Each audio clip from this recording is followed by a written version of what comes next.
El siguiente programa es para todos.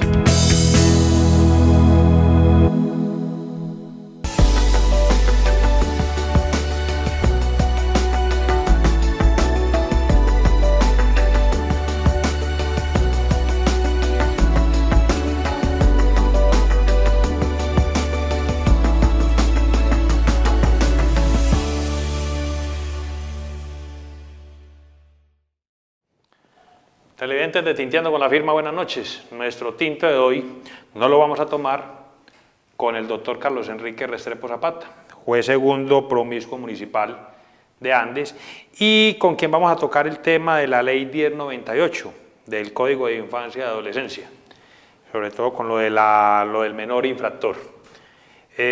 Doctor Carlos Enrique, bienvenido a Tinteando con la Firma, buenas noches. Buenas noches, Juan. Igualmente, como en el anterior programa, tuve la oportunidad de agradecerles la invitación a este sitio. Creo que son temas que del que todo el mundo debe tener conocimiento. Creo que todos deberíamos ser unos abogados en potencia. En las más de las veces pecamos muchas veces por ignorancia, pero la ignorancia de la ley no sirve de excusa. De todas maneras, creo que esta situación de la Código de Infancia y Adolescencia es un poquitico desconocido para las personas. Creo que es un tema álgido en muchos de los aspectos y trataremos de abordarlo de una perspectiva más profesional. Claro que porque sí. Yo soy abogado, entonces no desde la perspectiva jurídica, no de la perspectiva sociológica o psicológica o de trabajo social, porque yo no regento esas áreas. Claro que sí. Bueno, vuelvo otra vez a la misma inquietud del programa anterior, y es que lo va a tratar como Enrique, pues con el debido respeto. No se preocupe, ¿sí? Eso no me tiene sin Enrique. cuidado a mí como me trates, simplemente estamos aquí entre amigos, tinteando. Así es, de eso se trata. Bueno, Enrique, ¿cómo trata la ley 1098 al menor infractor? ¿Cómo es esa situación con esa ley? Mire, la ley 1098 Código de Infancia y Adolescencia tiene un enfoque diferencial, o sea, más que punitivo o sancionatorio, por decirlo así, es Sí. las situaciones que se viven al interior del proceso penal de responsabilidad penal de adolescentes es diferenciado, es un tratamiento diferenciado, es más pedagógico que punitivo. Ah, sí, es más pedagógico. Por eso a veces tratamos de impedirnos que yo he dicho en ocasiones que es un código muy laxo. Sí. Y de pronto fue copiado de otras latitudes porque el adolescente, el niño nuestro, no es tan ajeno a las vicisitudes sociales, le toca vivir unas realidades sociales muy duras que lo hacen madurar más rápido que cualquiera otro. Las carencias económicas, las carencias efectivas, el descuido estatal, el descuido parental, hace que él aborde el mundo más rápido, muy precozmente. temprano, sí. Entonces, por eso pues en ocasiones la filosofía es buena. En ocasiones no, la filosofía es buena, pero en ocasiones esa filosofía desborda la realidad. Eso es. Bueno, Enrique, pero antes de continuar, me gustaría que definiéramos quién es un menor infractor. Pues un menor infractor es aquella persona entre 14 y 18 años que ha transgredido el Código Penal colombiano. Porque las personas que son menores de 12 años, pero los menores de 14, como dije en otra ocasión, no tienen tratamiento punitivo o sancionatorio, por lo menos, son trámites administrativos netamente. Muy bien. Así haya sido un asesinato y todo este tipo de situaciones. Menores de 14, ya la situación es más distinta.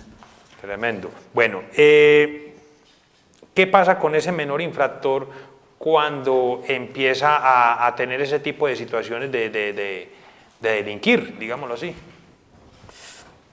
Mire, digamos cae por primera vez. ¿Qué trabajo se hace ahí con ese menor infractor? Mire, la ley de infancia y adolescencia, la ley 1098, como el tratamiento es diferencial, entonces la última ratio, así como último recurso, sería la detención preventiva, o sea, la privación de la libertad, que puede ser en centro especializado o en centro semicerrado. Pero entonces las sanciones son la amonestación, imposición de reglas de conducta, prestación de servicio a la comunidad, la libertad asistida, Bueno, eso sería lo último que se haría con un adolescente. Sí, es la privación de la libertad. Pero no obstante, la misma ley dice que de acuerdo a la gravedad de la infracción, puede, como último recurso, tratarse de buscar el internamiento en un centro especializado. No son cárceles, se llaman centros especializados. Claro. En Antioquia está La Pola, Carlos Lleras Sí. Restrepo se llama, y la Escuela de Trabajo San José. Y hay otro, se me Sí, escapa en estos hay- momentos, pero... Ya. Pero bueno, Enrique, a ver, en estos días pues fue noticia un muchacho, creo que fue en Bogotá que lo cogieron, y tenía como más de 20 anotaciones por esa cantidad pues de infracciones que había cometido, e inclusive hasta asesinatos. Y entonces pues ya como que en ese momento ya sí tenía los 18 años cumplidos, entonces ya le tocaba como purgar una pena. Es así tan laxa la ley con estos muchachos que un muchacho de esos repite y repite todas estas infracciones. Sí, es que si el delito fue cometido siendo adolescentes, incluso puede ir siendo mayor de edad a un centro especializado. No me diga. Sí, hay unos mayores especializados dentro de esos centros especializados, valga la redundancia, Sí. en los que se enclaustran a personas que en su momento delinquieron siendo adolescentes, pero ya son mayores de edad. Tremendo No, eso. se trata de no mezclarlos con los adolescentes, con pero los sí se adultos. puede. Y hay que purgar toda la pena. Bueno, pero esas penas son menores para ellos. Sí, es que con un niña adolescente la pena nunca puede superar 8 años. Ave María. No puede superar 8 años. Bueno, Enrique, se lo digo con todo el respeto. Esta ley, antes, digámoslo así, estás protegiendo tanto al muchacho que los malevos, y me disculpa la expresión, aprovechan eso. Sí, indudable. Pero eso se ha tratado de contrarrestar, por ejemplo, en los casos en que un adulto instrumentaliza a un niño vendiendo estupefacientes, por decir algo, eso hace que la conducta se le agrave. El que comete un delito utilizando un niño o niña adolescente Eso. lo instrumentaliza para ese efecto, a ese adulto la conducta se le agrava, se aumentan las penas, pero no dudar lo que es lo que se está viendo. Aquí últimamente, en las últimas redadas, cuando han capturado muchas personas, Sí. se ha aumentado el número de adolescentes involucrados. Pero entonces, a ver, o sea, digámoslo, es un arma de doble filo. Se utiliza al adolescente porque son penas mínimas para ellos. Para ellos, sí. Pero el adulto que estaba, digamos, de tutor de este muchacho, ya ahí sí le va a recaer una pena aún mayor, es lo que usted me quiere decir. Sí, eso es, pero probatoriamente es muy difícil. Sí. O sea, esa veces, en las más de las veces se queda en la impunidad porque meter que esa persona instrumentalizó a su adolescente, porque dentro de la delincuencia existen códigos de silencio. O sea, el adolescente que cayó con estupefacientes Se autoincrimina él. muchas veces se allanan y ahí, con el allanamiento de cargos, el proceso finaliza en lo que a él atañe. Entonces, a veces por el cúmulo de trabajo, la instrumentalización de ese menor se queda en el aire. Tremendo eso. Es la misma dinámica del proceso penal, la que hace muchas veces que se pierda la vinculación o que no sea posible la vinculación, porque ese adolescente no va a declarar en contra de ese mayor, aunque Sí, aquí se han hecho buenas investigaciones, buenas investigaciones, sí. y se han autorizado seguimientos pasivos de personas. Es que la ley 906 tiene muchos instrumentos para combatir la delincuencia. El problema es la logística, los medios técnicos, la falta de personal, Claro. pero por ejemplo, no es, en las películas vemos filmaciones, Sí, vemos seguimientos, Seguimientos. y eso se utiliza y se estila hacerlo, solo que eso debe ser autorizado por un juez de control de garantías, porque es que usted tiene derechos a la inviolabilidad del domicilio, a su intimidad, al derecho de locomoción. Eso no puede llegar a extremos de invadir órbitas de derechos fundamentales, pero sí se puede. Pero entonces, a ver, para entender un poco, ¿quién es la entidad que se encarga de hacer estas investigaciones? A ver, la Fiscalía es el ente investigador por excelencia. La Fiscalía tiene policía judicial, Policía Judicial es el CTI, la Policía Judicial de la Policía Nacional. Sí. Entonces esos son los entes investigadores. El otro es el fiscal coordinador, instructor, que él es el que determina, hace una orden de trabajo. O sea, el programa metodológico. Es como todo el bosquejo de lo que se va a realizar para la investigación del delito. Entonces él le delega a un agente de policía judicial, ahora CTI, ahora Policía Nacional. Entonces ese agente tiene que desarrollar ese programa, dentro de ese pero tiene que ser ordenado por un fiscal. A eso iba, sí. Pero también con el permiso del juez, decía usted. Lo que pasa es que cuando se violan derechos, cuando se pueden resultar violentados garantías fundamentales de las personas, como el derecho a la intimidad, como el derecho a la libre locomoción. A la libre locomoción, como el derecho a la inviolabilidad de las comunicaciones. Entonces, él puede dar una orden, pero dentro de las 36 horas siguientes a esa orden, debe ir ante un juez de control de garantías para que ante ese juez de control de garantías él le diga, bueno, señor juez, este señor posiblemente está delinquiendo y yo tengo estos elementos de prueba y yo ordené una vigilancia. Sírvase legalizarme esa orden. Si no se llevan elementos de prueba que acrediten que esa persona probablemente está cometiendo un delito o que esa vigilancia es desproporcionada porque por la índole del delito el juez puede no autorizarlo y hasta ahí llega la vigilancia. Pero generalmente cuando un fiscal acude ante un juez es porque tiene elementos de prueba. Porque el elemento es muy contundente. Sí. Bueno, Enrique, ese menor infractor, ¿qué es lo que más infringe acá en Andes? ¿Cuál es la situación de estupefacientes? Estupefacientes. Y hurto. Y el hurto también. Sí, es el más. Pero más estupefacientes. Estupefacientes. De venta de estupefacientes. Es que lo están instrumentalizando mucho. Demasiado. Y la delincuencia va un paso adelante. Entonces siempre sale una jurisprudencia y ellos van buscando cómo echa la ley, echa la trampa. Entonces, y ahorita, por ejemplo, con una nueva interpretación que tiene la Corte respecto de las dosis personales, entonces no sé si habrá visto que Uribe Vélez es el caballito de batalla y todo ese centro democrático, y es que y en el fondo la situación es no castiguen al consumidor, que el consumidor es un enfermo. Es de medidas terapéuticas. Aquí medidas terapéuticas no hay. Entonces no tomen medidas represivas tampoco. Si usted no tiene una política de resocialización o de restablecimiento del derecho en cuanto de desintoxicar a una persona, no lo castigue. Entonces, y la situación es, y también llama a los órganos de policía judicial a hagan una investigación más a fondo. Es que si usted sabe que él es expendedor, ¿por qué no hace un seguimiento? ¿Por qué no actúa de una manera encubierta? Pero entonces lo que hacen es, la dosis personal aquí en Colombia, por ejemplo, de marihuana son 20 gramos, de cocaína es 1 gramo, de hachís son 5 gramos. Bueno, hay las dosis personales de la ley 30. La Corte Suprema de Justicia ha dicho que sin que sobrepase cantidades exorbitantes, solamente se puede judicializar a una persona cuando existan elementos que muestren que él es un expendedor, porque que está buscando que es que al consumidor no se le castigue por consumir. Claro. Bueno, pero entonces se va a enredar un poco más los procesos judiciales si se sigue con este tema de prohibir inclusive la dosis personal. A ver, el que pasa es que ya no se judicializaría tanta persona. O sea, porque serían situaciones administrativas, porque el presidente de la República no tiene la potestad de reformar el Código Penal. Él por ahí está diciendo que va a prohibir el porte de cualquier cantidad. Y a mí el primero que me viene a la mente es como que eso tiene visos de inconstitucionalidad. Porque usted es un libre desarrollo de la personalidad, usted puede hacer con su salud lo que quiera.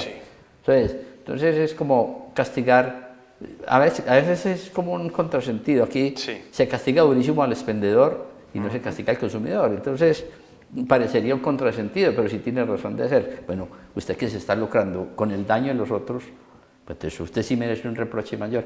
Pero digo que lo de la dosis personal me parecería que tendría que entrar a reformar la ley 30 o derogarla, o incluso a reformar la Constitución, porque ya con el libre desarrollo de la personalidad, esa fue la la tesis de Carlos Gaviria Díaz para decir que se ajustaba la ley, a la Constitución, a la ley 30 del 86, que el libre desarrollo de la personalidad le permite a usted hacer lo que quiera y los límites son los derechos de los demás. Sí, sí. O sea, usted se enferma si usted quiere y a usted no lo pueden obligar a que se alivie. Ah, que sí, sí. Bueno, pero Enrique, estos menores infractores, volviendo al tema pues, del menor infractor, y usted me dice que uno de los temas más recurrentes acá es lo del el tráfico de estupefacientes. El menor también, cuando consume, también es castigado. No. No, así aún siendo menor. Yo tengo una divergencia grave con la Fiscalía, pues grave no, una divergencia conceptual. Sí. Porque es que la ley 30 del 86 habla de dosis personal, pero no discrimina edades. Entonces, ellos, y en su qué hacer, lo han dicho, es que en tratándose de niños, niñas, adolescentes no aplica la dosis personal. Entonces, yo he dicho ninguna norma de diferencia y donde el legislador no ha diferenciado, el intérprete no puede diferenciar. Entonces, ¿cómo que no? Si existen dosis personales. Precisamente por eso está libre desarrollo de la persona. Usted puede hacer de su vida lo que le plazca, respeta el derecho de los demás. Sí. Ese es el límite. Pero Enrique, a ver, si se habla de que hay una responsabilidad de la familia, la sociedad y el Estado, ¿qué implica esa situación de ese menor que está consumiendo? De la familia, la sociedad y el Estado. ¿Qué es corresponsabilidad? Mire, es que, en primer lugar, el ente por excelencia en el que se educa en valores es la familia. La familia. Entonces, ¿qué es lo último? El aspecto punitivo sancionatorio. Sí. Es que usted tiene que actuar en el seno de su familia, educar en valores. Sí. Entonces ya muchas veces como existe ese vacío, claro. Entonces donde el Estado ya entra y aquí más bien no existen políticas preventivas y sí más sancionatorias. Nosotros tenemos mucha norma sancionatoria, aquí todo está regulado. Sí, sí. Entonces, por eso se habla de corresponsabilidad, pero eso le dejan a usted como, usted, señor padre y madre, usted como primer formador. Sí, sí. Entonces ahí sigue, el Estado sería lo último que hablaría, pero en el Estado lo más de las veces ya es punitivo, ya a veces es cuando no hay nada que hacer, mientras van a sancionar, porque es que a pesar de que hay mucho boom con los derechos de los niños, sí. La institución que pues defendería, entre comillas, los derechos de los niños es el Instituto Colombiano de Bienestar Familiar, que es un ente con muchas dificultades presupuestales, logísticas y con una alta demanda. Por decirlo así, la defensora de familia de Andes tiene a cargo 16 municipios, entonces todo el suroeste y esa señora no debe multiplicar. Y ella, por ejemplo, tiene la obligación legal de estar en las audiencias que se realizan aquí. Oiga, entonces es muy complicado. Ella está, por decir, en Bolívar hay un adolescente detenido, tiene que venir porque hay una audiencia. Imagínese. Entonces, eso difícil, también, el Instituto Colombiano de Bienestar Familiar, en la más de las veces la función, y en eso se entiende a veces, las personas no entienden esa circunstancia.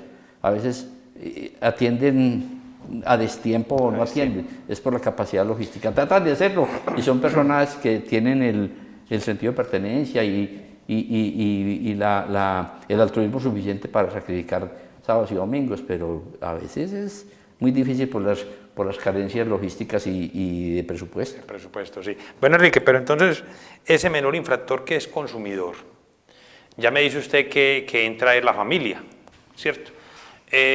A la familia se le hace un trabajo psicosocial, ¿qué trabajo se hace? Digamos, pues, creo que no es su campo, porque la parte suya ya es como penal, pero entonces, desde el Estado como tal, cuando se coge a un menor en estado de consumo de sustancias psicoactivas, ¿qué se hace ahí? ¿Entra la familia, entra el Estado a apoyar a la familia para que este muchacho se recupere? Usted bien lo dijo, este no es mi campo, pero de lo que tengo conocimiento, las personas, por ejemplo los profesores, los directores de establecimientos educativos tienen la obligación de reportar Claro. este tipo de situaciones, porque un menor en situación de adicción, obvio, es un menor en situación de peligro o abandono. Claro. Entonces, ahí es donde tiene que entrar el Instituto Colombiano de Bienestar Familiar. ya. Ya la situación de así es más de trabajo psicológico, Sí, trabajo sí, social. sí. Ahí hay un grupo interdisciplinario fuerte, y incluso tienen que tener mucha correlación con la comisaría de familia. Lo que pasa es que Sí. las comisarías de familia también son entes que, aunque tienen muchas obligaciones, también tienen carencias logísticas Claro. y muchas veces hay funcionarios que no tienen la formación suficiente para Sí. el efecto. Pero en principio todo tiene que ser más bien resocializador, por decirlo así. O Sí, sea, sí. encauzar la conducta desviada, por decirlo así. No es resocializar la palabra correcta, es más bien educativo. Bueno, terapéutico, venga, Sí, salgamos sí. de ahí, qué es lo que está pasando. Y sí se hace un trabajo con la familia. Lo que pasa es que tenemos un problema, y lo veo mucho. Parece que los problemas de los hijos fueron solamente de las mamás. Y entonces citan al papá y la mamá y no sino el papá, No, y no la mamá. Claro que sí, sí. Bueno, Enrique, pero se la voy a poner más difícil. Qué triste es tener que decir que uno ve menores de edad prácticamente indigentes en nuestro municipio y que son consumidores. ¿Qué se hace en un caso de esos? Niño en situación de calle. Sí. O sea, la policía tiene la obligación, la policía de vigilancia, si un niño en situación de calle, tiene la obligación de aprehenderlo, por decirlo así, al niño, Sí. llevarlo ante el Instituto Colombiano de Bienestar Familiar, si es que el papá o la mamá representantes legales no aparecen, que los manden las veces no aparecen, Claro. que ya él es el que tiene que iniciar el trámite, ya hay hogares de paz o hogares sustitutos. En un caso determinado, si el niño nadie lo reclamó, una declaratoria de abandono y posterior adopción. Pero ellos son trámites que realmente son en el interior del Instituto Colombiano, que yo no manejo. Pues, Ya, claro que sí, claro que sí. Bueno, Enrique, cuando un menor infractor ya ha sido detenido porque ha cometido pues, ciertos delitos, ya digamos que si fuera mayor de edad, eso le daba su detención. ¿Cuándo empiezan ya, digamos, como a reprimirlo más para que no vuelva a cometer ese tipo de delitos? A ver, es que la gente piensa que porque se delinquió una primera vez, entonces no se puede tomar una medida drástica.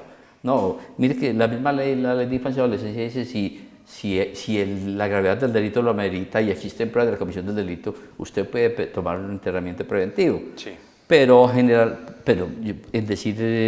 por decir algo, un homicidio, pues considero yo que eso es una de las conductas, por no decir la conducta más grave, sin derecho sin vida no hay derechos. Entonces, eso así sea una primera vez, ameritaría, y como en efecto lo ha sido, una detención en establecimiento especializado mientras la secuela del juicio, y lo más seguro es que se va a quedar allá.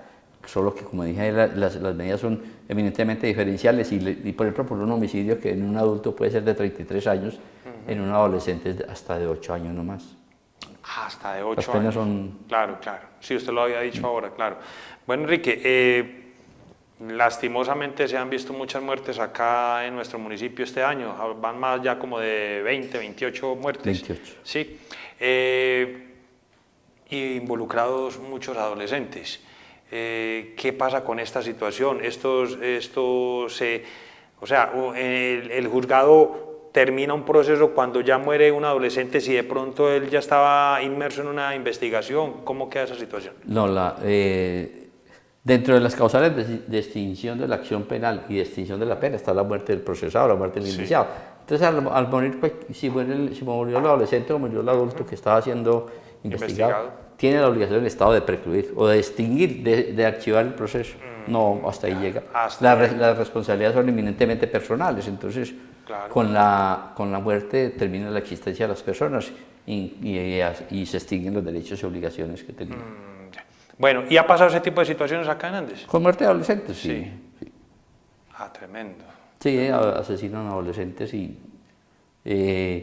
ha pasado con adolescentes expendedores de estupefacientes. Sí. Sí, lo han matado, entonces hasta llegó la acción penal. Bueno, ¿tiene conocimiento usted si otras entidades llevan procesos con la familia de ese adolescente para que otros familiares de ese adolescente no caigan en esa situación? ¿Conoce usted de eso?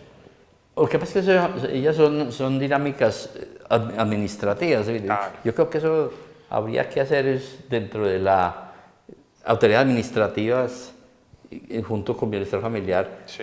tener realmente programas de prevención en consumo de estupefacientes o programas en rehabilitación del adicto que pues no conozco, realmente no conozco que existan en esta. Aquí una vez ya el niño está adicto, es el papá el que tiene que ir a pedir el cupo y las más de las veces, así los funcionarios tengan buena voluntad, no hay cupos para ellos. Bueno, Enrique, usted lleva un tiempo trabajando en esto del derecho. ¿Se puede decir que todo tiempo pasado fue mejor? No, hombre, yo no. Los tiempos son cambiantes. Todo, como decía Heráclito, fluye. Entonces, Sí. pues, dirá alguien que ya esté viejo que todo tiempo pasado fue mejor, Sí. porque le tocó vivir una situación distinta, que parece que todo es cambiante. Claro. Y Son entonces, generaciones diferentes. No, se lo digo es porque yo creo que hace 20 o 30 años no se veía este tipo de delitos, ¿sí? A lo que se ve hoy, sí. No, sí se veía, Juan. Lo que pasa es Sí. que, como dije en otra ocasión, de pronto o el Estado era más inoperante, se quedaban en la intimidad de los hogares, Sí. la investigación criminal era más bien poca. Entonces, pero la delincuencia, Sí, sí, o sea, siempre. solamente que se va sofisticando, pero los delitos han existido. Desde que Claro, haya claro. normas penales, porque hay delitos. O sea, la norma del Código Penal es el que se trata de encauzar los comportamientos desviados. Bueno, pero desde ese código penal se puede poner el granito de arena para que estos muchachos, digamos, sean más temerosos de cometer ese tipo de delitos. La pena, y en el caso de los adolescentes, las sanciones obviamente tienen unas finalidades resocializadoras, preventivas, y dentro de la función está la prevención general y especial. Entonces la prevención general es que le muestra, usted le impone una sanción y le muestra a todo mundo, mire lo que le pasa al que delinque.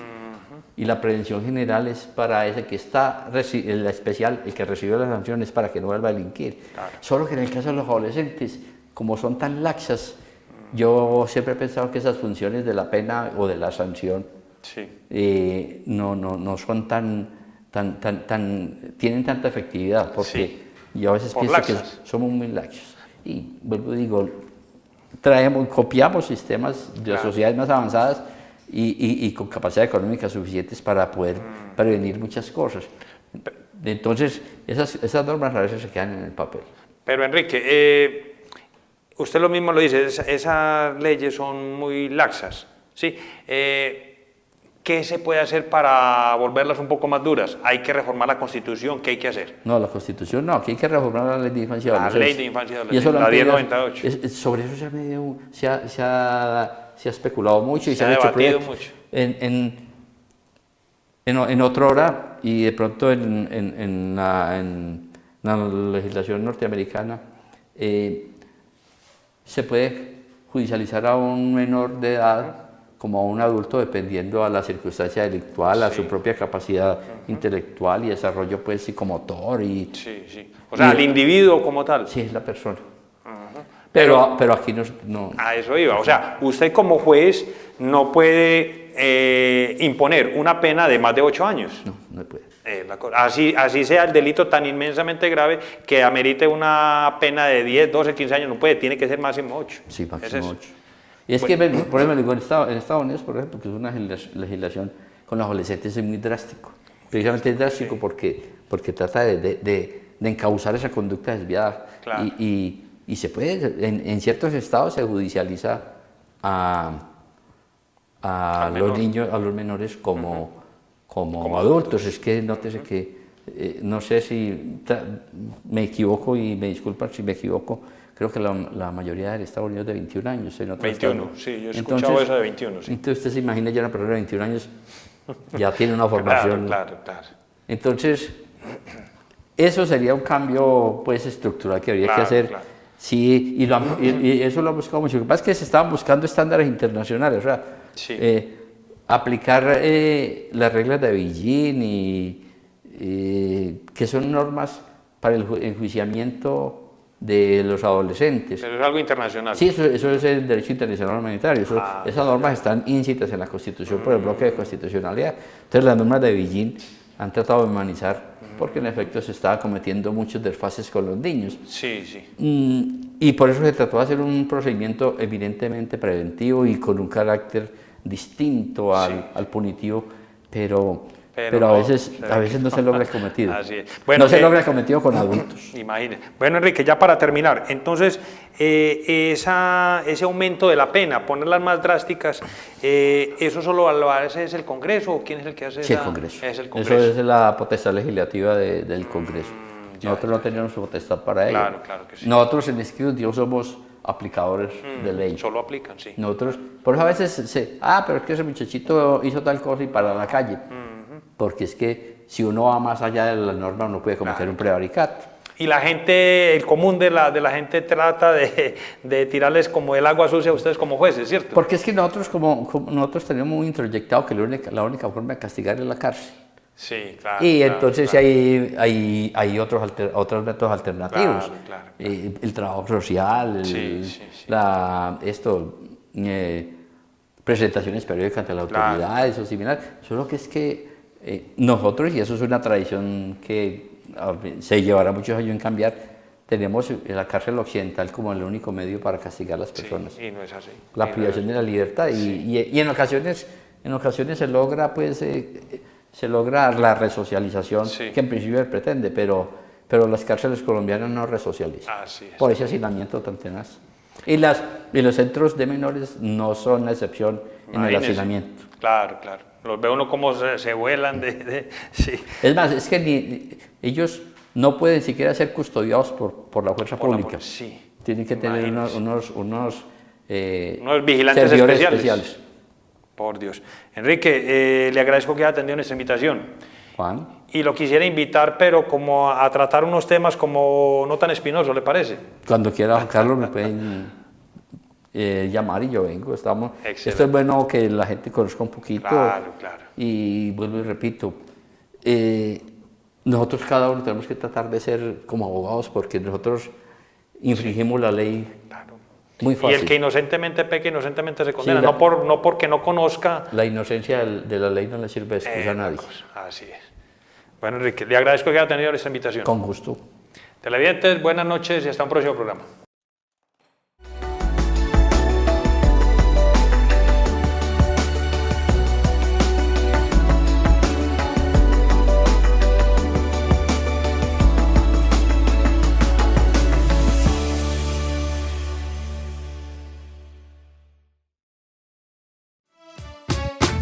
AUPAN, la televisión de los andinos.